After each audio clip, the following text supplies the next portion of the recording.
ക്രൈസ്തവ സംഗീത കോളത്തിൽ ഞങ്ങൾ രണ്ടുപേരും സെക്കുലറിൽ നിന്ന് വന്ന ആൾക്കാരാണ്. സെക്കുലർ ആർട്ടിസ്റ്റുകൾ ഞങ്ങൾക്കറിയാം, ഞങ്ങൾ ആ ലോകത്തു നിന്നായിരുന്നു. ഒരു ഫ്ലൂട്ട് പ്ലെയറിന് എന്തോരം മാന്യത ആ ലോകം കൊടുക്കുമെന്ന് എനിക്കറിയാം. സെക്കുലറിൽ നിന്നിരുന്നെങ്കിൽ ഇതുപോലെ മാന്യമായിട്ടൊരു ശുശ്രൂഷ ലഭിക്കത്തില്ലായിരുന്നു ജിജിന്. എനിക്ക് എന്ന് ഉറപ്പോടെ എനിക്ക് പറയാൻ കഴിയും. താൻ ഇവിടെ തനിക്ക് ഇത്രയും മാന്യത ലഭിക്കാൻ കാരണം താൻ ലോകത്തെ രസിപ്പിക്കുന്നതിന് പകരം താൻ രാജാവിന് വേണ്ടി നിന്നതുകൊണ്ടാണ്. താൻ രാജാവിന്റെ മുമ്പേ ശുശ്രൂഷ ചെയ്തതുകൊണ്ടാണ്. അതുകൊണ്ടാണ് ഈ രാജപ്രൗഢിയോടുകൂടെ നാം ഈ സെന്റ് ഓഫ് നടത്തുന്നത്. രാജാവിന് വേണ്ടി നിൽക്കാൻ തിരഞ്ഞെടുത്തു.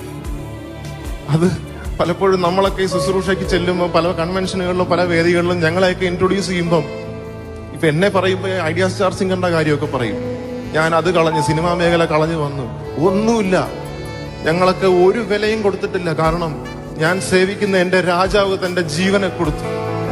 ആ ജീവനെ കൊടുത്ത രാജാവിന് വേണ്ടി സ്വന്തം ജീവിതം വെച്ച് കൊടുക്കാൻ കഴിഞ്ഞില്ലെങ്കിൽ you are not a believer at all. You are not a believer at all. If you can't dedicate your life for the one who laid down your life, his life for you. താലന്തുകളെ തന്നവന് വേണ്ടി നിൽക്കാൻ കഴിഞ്ഞില്ലെങ്കിൽ you are wasting your purpose in this world.